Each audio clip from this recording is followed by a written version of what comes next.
Hey everybody, this is Dream, and today we have a big 10-game college basketball slate. This slate is not as good as some of the other slates we've had lately. There's not as much value. There's also not as many high-end guys that really look that good. I felt like a ton of players are overpriced today. The scoring for this slate is also a lot lower than typical 10-game slates. Before I get started, though, can you guys smash that like and subscribe button? It really helps the channel. With that said, all the spreads in these games are pretty good. We have three blowout potential games, which is the Houston game, the UCLA game, and the Oregon game. All the other games are within 7 or 8 points or less, and then several games are 1 or 2 points. All these games have totals in 126 to 133, with the exception of the Michigan-Illinois game, which is 144 points, and the Arizona-Southern California game, which is 155 points. Those teams both have some options available just because of their scoring potential. And there's in those two games, there's four teams that are over 70 points totals. There's only two teams, the rest of the and all the other games that have over 70 point totals. So, and one of those is Houston game, which is a blowout, and the Oregon game, which is the other blowout. So, I expect it to be a little bit tough to roster a lot of great players today, but we do have some good upside here on the slate. I have three core plays for you, which are Heiser Miller, Akano for Oregon State, and then Gui for Washington State. I'll get through those three guys as I go through the setup here. And then at the end of the video, I will do a breakdown of each game for you. So let's go ahead and get started with our guards that we like today. We're going to start with Drew Peterson for USC against Arizona. This is obviously one of the higher scoring games, and so we actually have two players from USC on this slate that I like quite a bit. But Drew Peterson and Boogie Ellis are the two. Peterson is the Pippen to Boogie Ellis when it comes to scoring, but he does all the intangibles and gets more rebounds and assists that lead to more fantasy points most games. He's about the same price as well and a little bit safer, but both are in play. And you know, I couldn't argue with a lineup where you had both guys in there. Ellis is a little bit more scoring dependent, a little bit cheaper price as well, but he has some massive games lately. The last game versus Arizona, he scored 24 fantasy points, which is about much of a floor game as he's going to have. So he has some nice upside regardless of that. And he does get some assists and rebounds that help some, but he doesn't get them as much as Drew Peterson does. So both guys are in play here, and I definitely like both guys on this matchup. Then we're going to look at Damian Dunn for Temple. Now that he's back in the starting lineup, he's been playing over 35 minutes and scoring at least 20 fantasy points, sometimes having big games. There is not much risk here as he doesn't do much more than score a lot of time, but he's been playing well, and he has a nice upside game here for Temple. I look for him to have a good opportunity to have a good game here. And you know, most of these games are pretty even in the scoring and stuff like that. So he's got just as much upside as just about anybody at the guard position on the slate. Then we're going to look at Tiger Campbell for UCLA. Now, he has been back starting, and he's been playing over 35 minutes and scoring at least... sorry, wrong guy. He's never had a sub-20 fantasy point game versus Arizona State in 6 games that he's played against them. He has nice upside for his price. His floor has been showing some lately, however, which is a concern, but overall, he projects well for this game and is priced low enough to be considerable on the slate. He's a great utility option if you need $6,800. Then we're going to look at CJ Kelly for UCF against Temple. His floor is pretty safe here. He has had some solid games throughout the season. I expect him to play well here, which also get some steals as well, which is a definite little bonus. This Southern California UCF game, or sorry, this UCF Temple game rather, does seem like a lot of the players in this game are priced more fairly than some of the other games in the similar price in the ranges, and these teams both play pretty tight with their lineups, so that's a nice bonus. Then we're going to look at Heiser Miller for Temple. He has had some randomly terrible games lately, but which does keep his price low, but his good games are really good, and so I think he makes him a really good play on the slate, despite it being a big slate. He has some high upside. He has 35, 40 point potential, and I really like what he's been doing lately. But you just have to hope that he doesn't have his random bad game. But he hasn't had a ton of those necessarily, but he's been a little bit streaky from that perspective. Then I've got two sub $5,000 players to talk about at guard. First one being Dexter Econo. Uh, he's only really playable if he starts.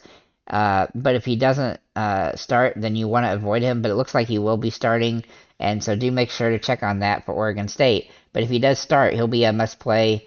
He's had some really massive games as a starter. And as you can see in the last game he started, he scored 24 fantasy points. And at this minimum price, he's definitely in play here. But just like I said, just make sure he does start. If he doesn't start, he would not be a good play at all, likely. So I do want to emphasize that. I'm also going to look at Michael O'Connell here for Stanford. He has some interesting upside here. He starts here and plays 30 minutes most nights. And he's had some really good upside. His floor is decent enough to in this slate, and I really like him as a good value option. Especially where there's not a ton of great value available on the slate, he's one of the better ones. Then we're going to look at our forwards here, and we're going to start with Zach Edey. Obviously, he's the most expensive player on the slate. I'm not really sure how easy it's going to be to fit him in today due to his price. But he has as much upside as anybody, and he's had 3 games versus Wisconsin, all of which he scored at least 30 fantasy points. He still has 5 times value at this price, but he is risky because this is one of the lowest scoring games on the slate, and so I'm a little bit concerned about that. So I'm not sure that he's worth the risk, especially with there not being a ton of value available like some other slates typically have, especially big game slates.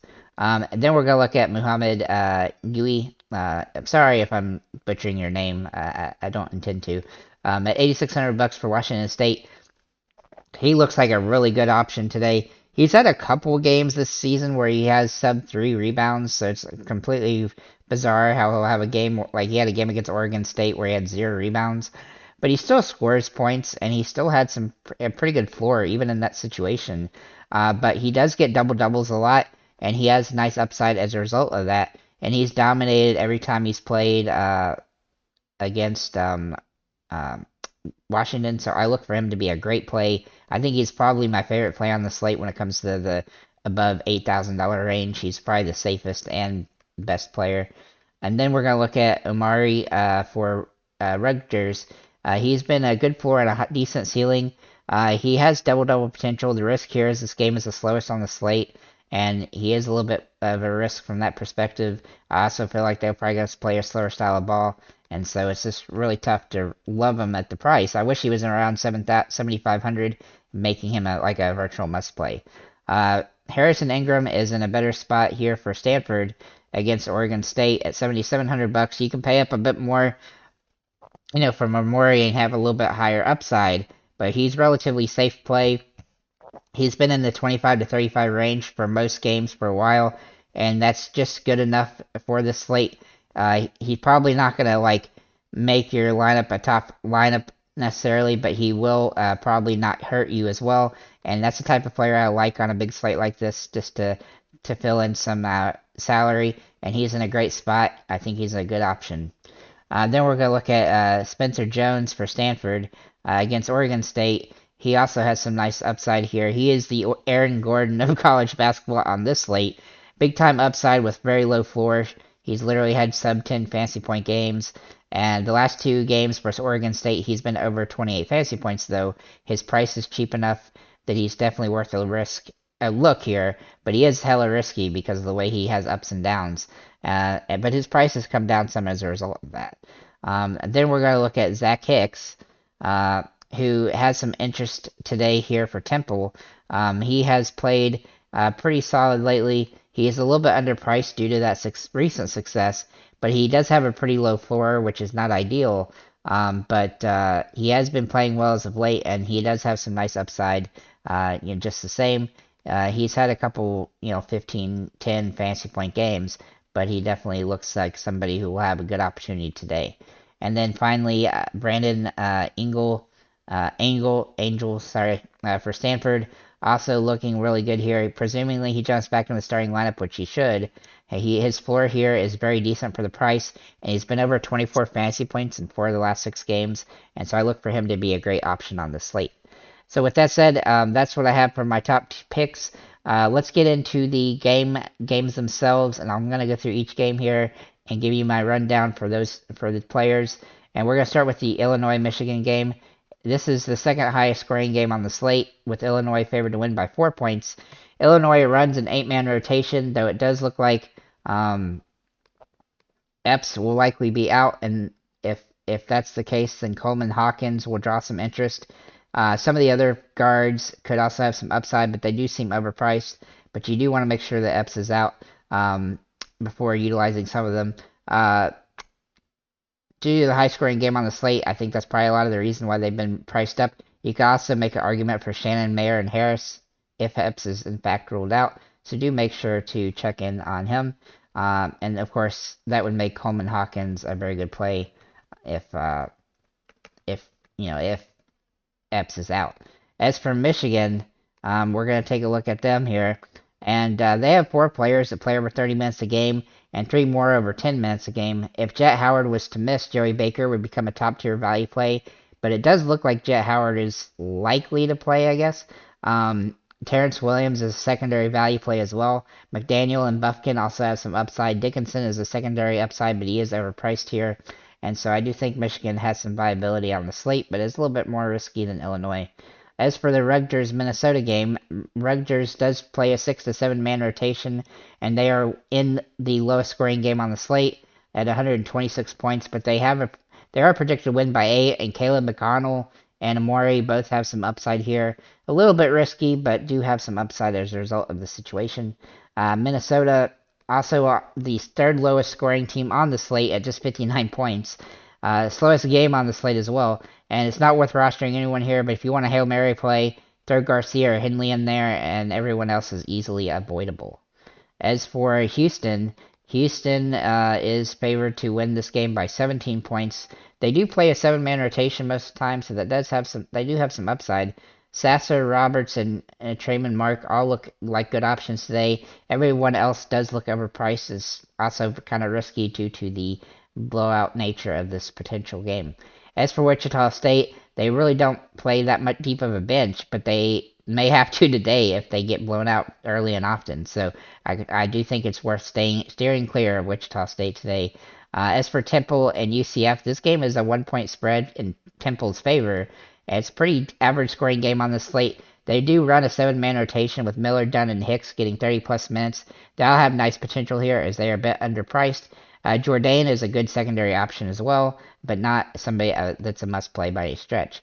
As for UCF, they play a lot of guys 10 to 20 minutes a game, and they have 4 guys around 30 minutes a game, 2 of which are interesting today in Hendricks and Horton, but they're both secondary plays and not top-tier options.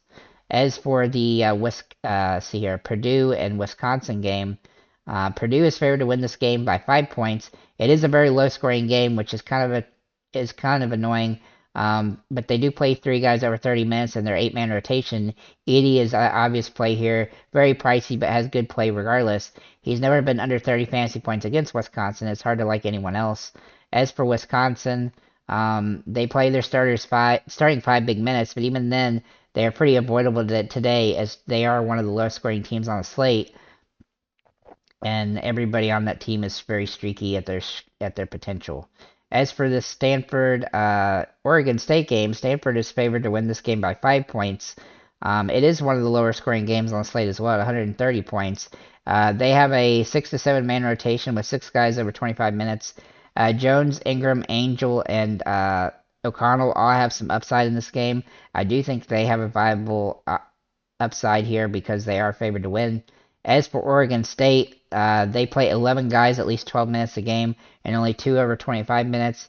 If Akano starts, he would definitely be a great value option. Aside from him, Taylor and Pope will have some upside, but no one else will likely be valuable on the slate. But who knows which guy? Someone else will likely be valued on the slate, but who's knows which of all the different guys that play some minutes for their team. So they're easily avoidable from that perspective. On a smaller slate, you would definitely want to take some risks there, but not on a big slate like this.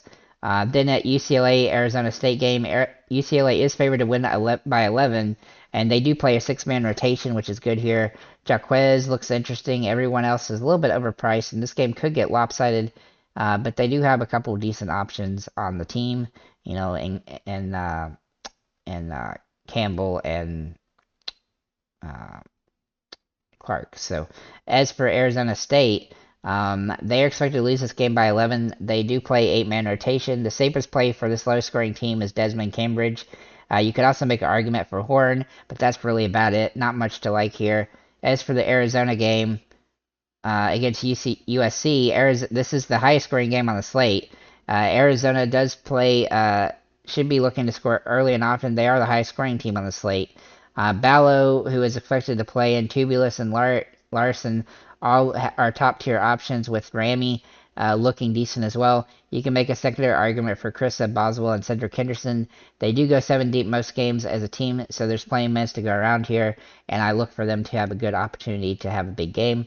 As for USC, they do play 7-man rotation. Boogie Ellis and Drew Peterson look interesting and play 30 plus minutes. Dixon Waters does look a little bit interesting, but he is a little overpriced. Everyone else is somewhat avoidable here, but both these teams have some upside, and you could definitely stack some of these guys. It was a little bit harder to like the Arizona players because they are priced up a little bit, but they do have upside regardless. As for the Washington State game, Washington State is favored to win this game by 1 point. They play 5 guys over 30 minutes for this team, and they really have a 6-man rotation. Dewey and Bamba have a lot of interest here, but everyone else is a little bit overpriced, and so that makes them a little bit harder to roster. As for Washington, you can make an argument for May or also Minifield or even Bay. If Fuller and Williams are out, Bay would be interesting as well. But other than that, they're pretty overpriced, and this matchup does look pretty ugly here. And then last but not least, the Oregon-California game. Oregon is projected to win this game by 19 points, which is the highest on the slate. They do play a 7-man rotation, which should be extended some today. Suarez is cheap and usable here. He's been good versus California in his career. Dante is also worth a look. And I think that they have some other guys that you could definitely take into consideration, but they are somewhat risky. As for California, they are the lowest scoring team on the slate, and they have 9-guy rotation. 2 players are also not likely to play here, but they really doesn't make any. They really don't have much to like as a low scoring team, and just avoid them. They're gonna get blown out. So, with that said, guys, thank you for liking, commenting, subscribing. If you have any comments or questions, feel free to leave them below, and have a nice day, guys.